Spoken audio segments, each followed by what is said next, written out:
Bismillahirrahmanirrahim. Assalamualaikum warahmatullahi wabarakatuh.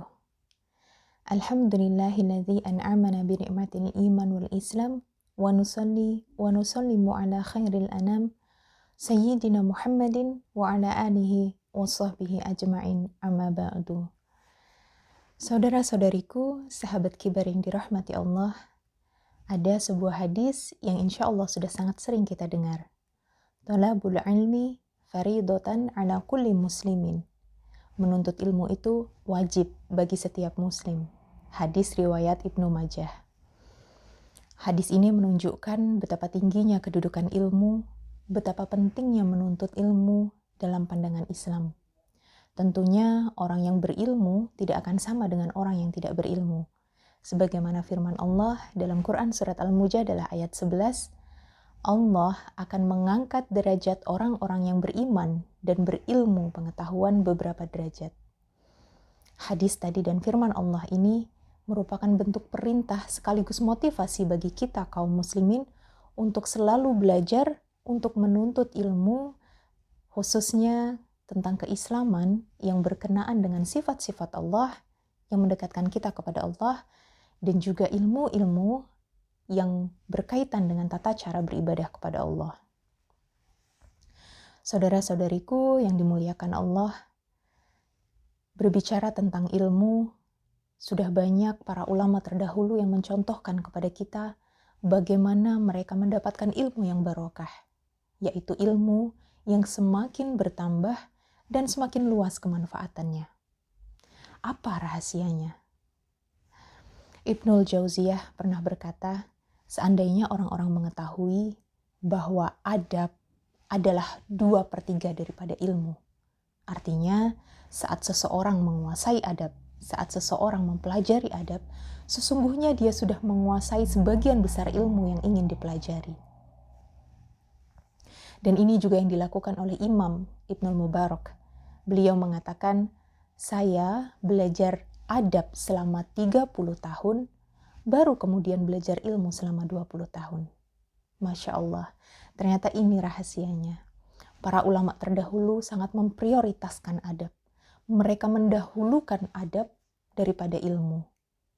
Dan ini juga yang disyaratkan oleh Allah Subhanahu wa Ta'ala dalam Quran surat Al-Kahfi ayat 65-82, yang merupakan sebuah kisah untuk para penuntut ilmu, kisah Nabi Musa dan Nabi Khidir. Pada kisah tersebut, Nabi Musa mendatangi Nabi Khidir dan menyampaikan maksudnya ingin berguru kepada Nabi Khidir. Kemudian Nabi Khidir memberikan syarat kepada Nabi Musa bahwa Nabi Musa harus bersabar dan tidak banyak berkomentar sebelum nanti Nabi Khidir menjelaskan semua pelajarannya. Pembelajaran Nabi Musa dan Nabi Khidir dilakukan dalam sebuah perjalanan. Sebuah peristiwa pertama, Nabi Musa dan Nabi Khidir menaiki sebuah perahu. Tiba-tiba Nabi Khidir melubangi perahu tersebut. Terkejutlah Nabi Musa dan menanyakan kepada Nabi Khidir, "Kenapa engkau melubangi perahu ini? Apakah engkau hendak menenggelamkan orang-orang dalam perahu ini?" Kemudian Nabi Khidir mengingatkan Nabi Musa akan komitmennya untuk bersabar.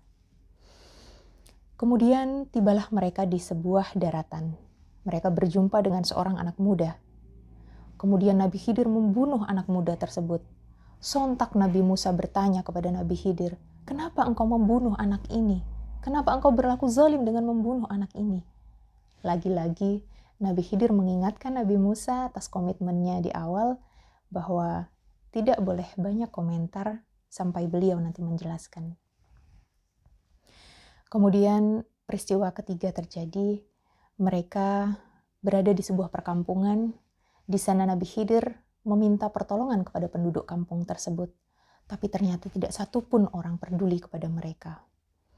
Kemudian Nabi Khidir dan Nabi Musa melihat sebuah rumah yang hampir roboh. Kemudian Nabi Khidir mengajak Nabi Musa untuk membetulkan, untuk membangun rumah tersebut. Kemudian Nabi Musa bertanya lagi, "Kenapa engkau mau membangun rumah ini, sementara orang-orang di sini acuh tak acuh kepada kita?"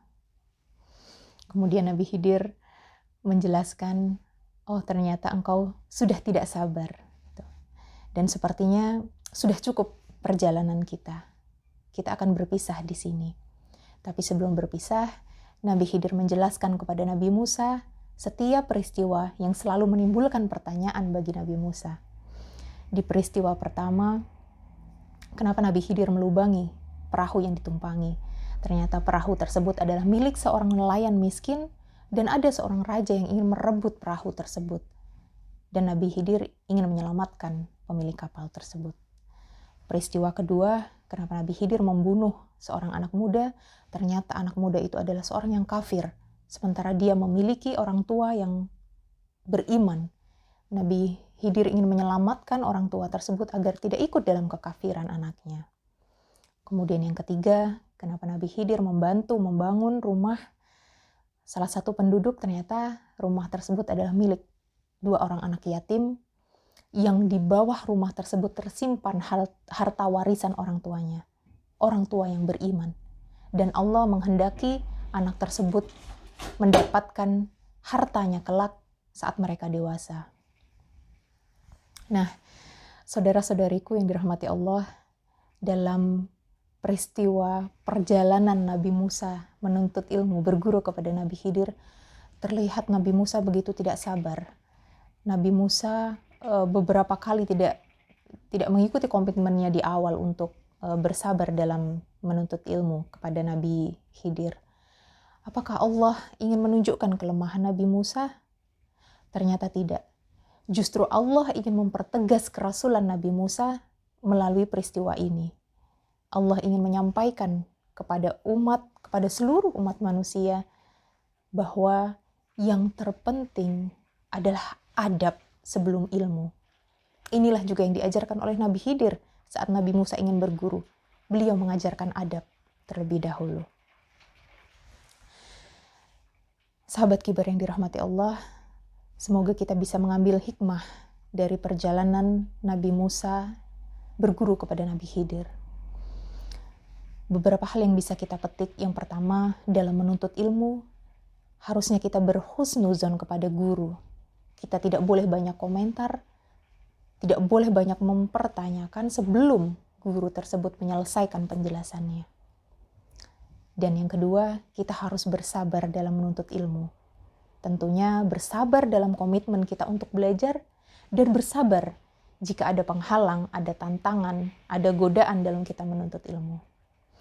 Semoga Allah Subhanahu wa Ta'ala senantiasa memudahkan kita dalam mencari ilmu yang barokah dan menjadikan ilmu yang kita miliki sebagai pemberat amal kebaikan di yaumul akhir kelak. Yang berbicara ini tidak lebih baik daripada saudara-saudariku semua yang mendengarkan.